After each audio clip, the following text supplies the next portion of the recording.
కీర్తనలో 44 ఉత్తర పద్ధతి జరుగుతుంది. దేవ, పూర్వకాలమున మా పితరుల దినములలో నీవు చేసిన పనిని గూర్చి నేను చెవులారా విని ఉన్నాను. మా పితరులు దాన్ని మాకు వివరించింది.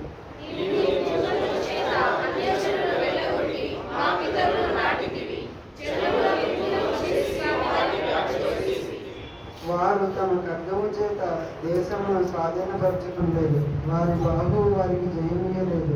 నీవు వారిని కటాక్షించితివి గనుక నీ దక్షిణాస్తమే, నీ బాహువే, నీ ముఖకాంతియే వారికి విజయం కలగజేసింది.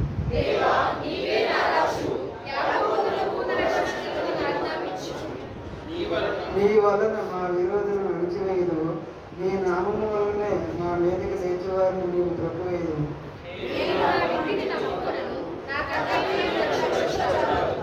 మా శత్రువుల చేతిలో నుండి మమ్మల్ని రక్షించేవాడు నీవే, మమ్మల్ని ద్వేషించే వారిని సిగ్గుపరిచేవాడు నీవే.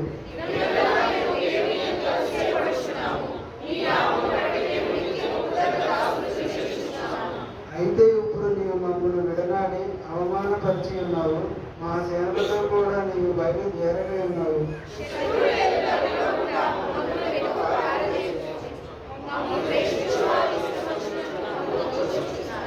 భోజన పదార్థంగా ఒకడు గొర్రెలను అప్పగించినట్లు నీవు మమ్మల్ని అప్పగించి ఉన్నావు. అన్ని జనుల్లోనికి మమ్మల్ని చెదరగొట్టి ఉన్నావు.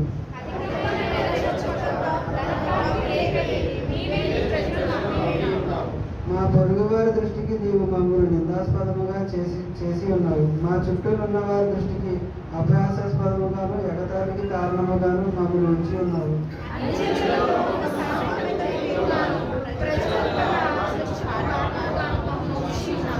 నన్ను నిందించి దూషించే వారి మాటలు వినగా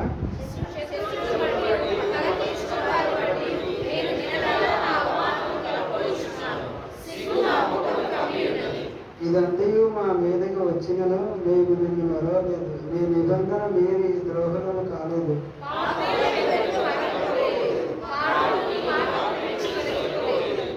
అయితే నక్కలున్న చోట నీవు మమ్మల్ని బహుగా నలిపి ఉన్నావు, గాఢాంధకారము చేత మమ్మల్ని కప్పి ఉన్నావు.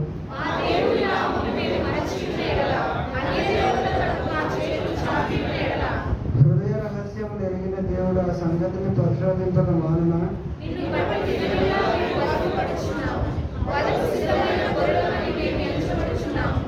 ప్రభువా, మేల్కొనుము, నీ వేళ నిద్రించుచున్నావు. లెమ్ము, నిత్యము మమ్మల్ని విడనాడకుము.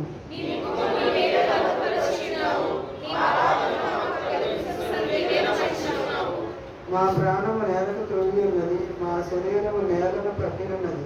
మా సహాయముకు లెమ్ము, నీ కృపను బట్టి మమ్మల్ని విమోచించు. ఈ వాక్యం దేవుడు మన ఇంటిలో దీవించుగాక.